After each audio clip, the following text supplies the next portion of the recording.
Ayan, magandang hapon po sa inyong lahat. Ito po si Dr.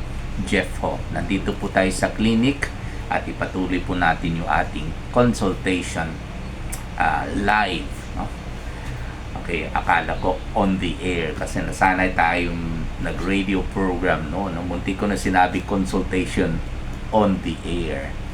Okay, pero definitely, sorry ha, maraming gusto konsulta sa akin sa text, no? At nagtatanong rin sa akin through messages, no? Okay? Pero hindi ko talaga sinagot dahil para sa akin po, hindi po tama yung online consultation, no? Kasi kailangan talaga examinin ko talaga ang pasyente para hindi po tayo magkamali, no? So, pasensya na lang po kayo, no? Much as I'd want to help you, okay, wala pong shortcut pagdating po sa practice of medicine. Never kami tinuro sa eskwelahan at saka sa mga training hospitals na magbigay ng gamot na hindi po namin nakita, hindi po namin na-examine ang pasyente. Kasi sa second part po sa aming paggamot ng pasyente, meron po tayong tawag na physical examination. So physically, kailangan the patient should be present para ma-examine. Kaya ang tawag po namin is physical examination or PE. No? So hindi po sapat na magtanong lang tayo sa text or sa telephone at hindi po tama na magreseta po kaagad kami ng gamot, lalo pag hindi po namin na-examine ang pasyente. So anyway, ano pong problema ng dito na pala yung yung sa balat, no? Ano nangyari dito? Paano nag-umpisa? Ano ko nang sa silingan ba na magoy? Sa? Amo silingan ba na? Silingan, neighbor, kapitbahay, sa Bisaya, silingan. Kanang water dispenser na coins ba, ulog-ulog. So may hot and cold siguro. Na hot ito. Paghulog ay ang gipindot niya is Na-hot. cold. Sa cold, tama. So bakit cold. ang ganyan? Init daw ang go mo na inana napaslot yang. So imbis, mali siguro pagpindot, hindi ako niniwala na cold ang pinindot niya, hot water. Sigurado ka cold, pasing nalipat siya. Baka lang. So anyway, nag-complain kayo para hindi na maulit sa ibang customer. Talagang mali sila? Talaga? May ganyan pala? Baka napindot siguro niya. Anyway, sige na lang. So, dyan natamaan yung hot water. Kailan po nangyari yan? Sunday. Kahapon? Opo. Kahapon? Hindi man. Ay, Sunday po. Sunday pa. Sunday. Monday, Tuesday, Wednesday.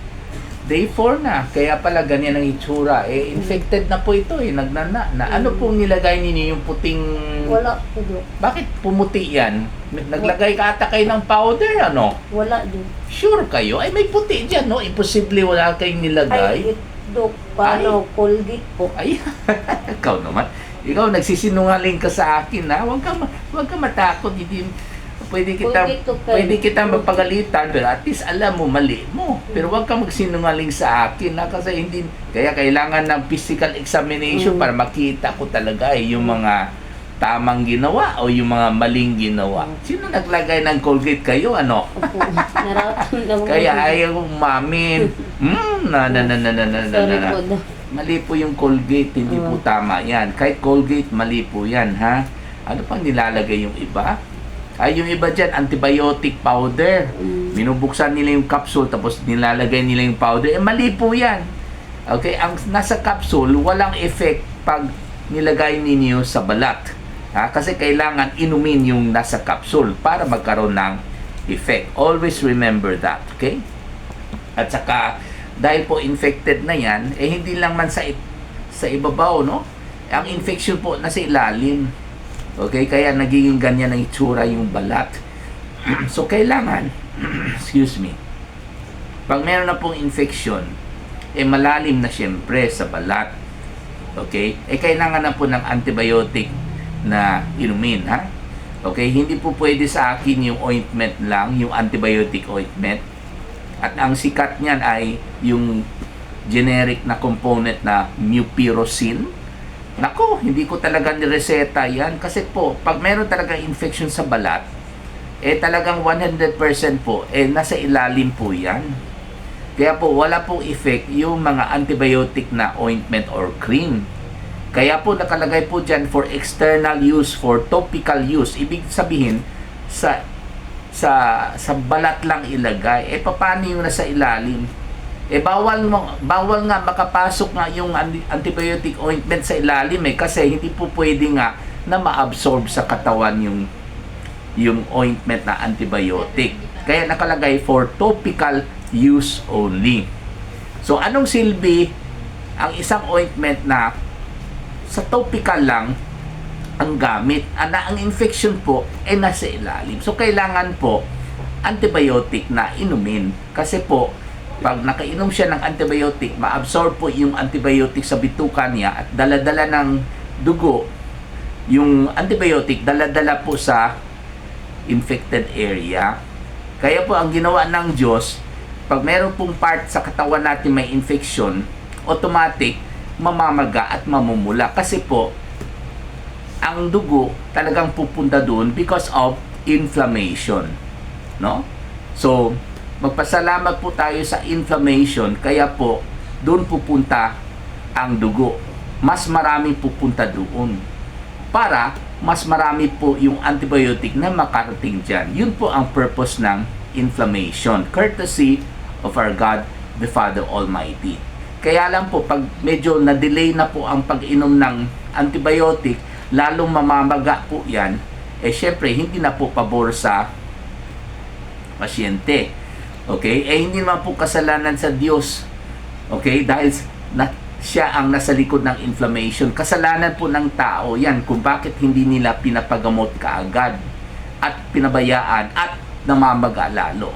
Kasi po, pag sobrang namamaga na po ang infected area, hindi na rin po pabor sa pasyente. Kasi po, pag namamaga na po ang infected area, naiipit na lalo yung mga malilit na ugat na nagdadala ng dugo sa infected area. Paano na po makarating yung antibiotic sa infected area kung sobrang namamaga na po at naiipit na po yung mga malilit na ugat?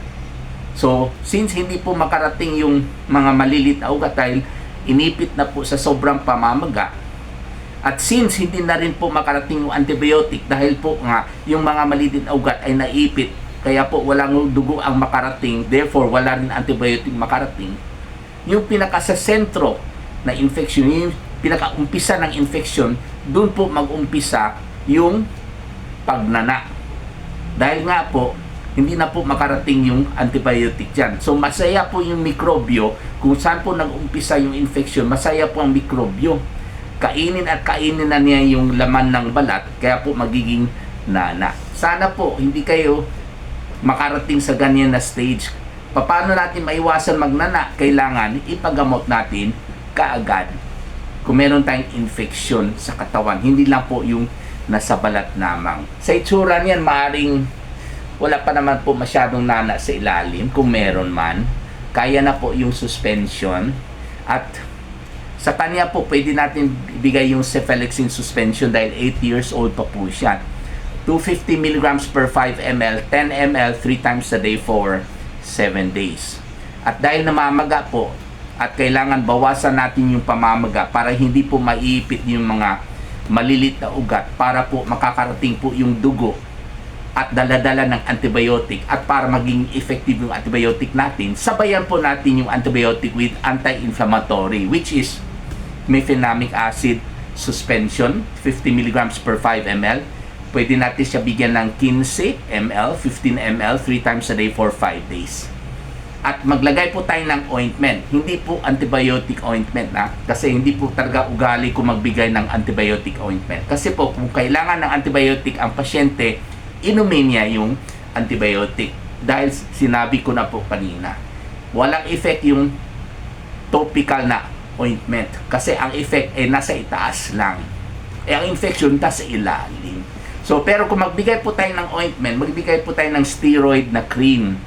Kasi ang steroid po, pwede niya iwala yung pamamaga, ang pamumula, at kung pagaling na po yung sugat, syempre magkate. So, ang steroid effective rin po sa pagkontra ng kate para hindi po niya kakamutin pag pagaling na po yung sugat. Kasi ang problema minsan, pagaling na at kumati at kamuti ng pasyente, marumi yung kuko, marumi yung daliri, lalong ma-infected yung sugat. Imbis pagaling na, hindi gumagaling ang sugat dahil pinasukan na naman ng bagong mikrobyo. Kasi kinamot niya, kasi nga makati. So, kailangan po maglagay po tayo ng steroid cream para naiwasan po natin na maranasan niya yung kati para hindi po ma-infected tuwing kinakamot niya ulit. Okay? So, pwede tayo magbigay ng betamethasone cream, apply 3 times a day for 7 days. At huwag na huwag po kayo maglagay ng yung antibiotic na powder na ilalagay sa itaas. Okay? At bago tayo maglagay ng cream, at yung steroid na cream, pwede tayo maglagay ng cold compress. Okay? Yung ice water diretso or face towel soak in very cold water. Okay? Ipatong po natin. Kasi nakakatulong po yung lamig para mawala yung pamamaga. Okay? At syempre, nakakatulong rin po ito sa pagpawala ng pamumula at nakakatulong rin po ito sa pagpawala ng sakit sa yung infected area. At dahil pinapawala yung pamamaga, syempre nakakatuloy rin na sa balik ng circulation dahil naipit po yung mga malilit ugat dahil sa pamamaga. Maraming salamat po.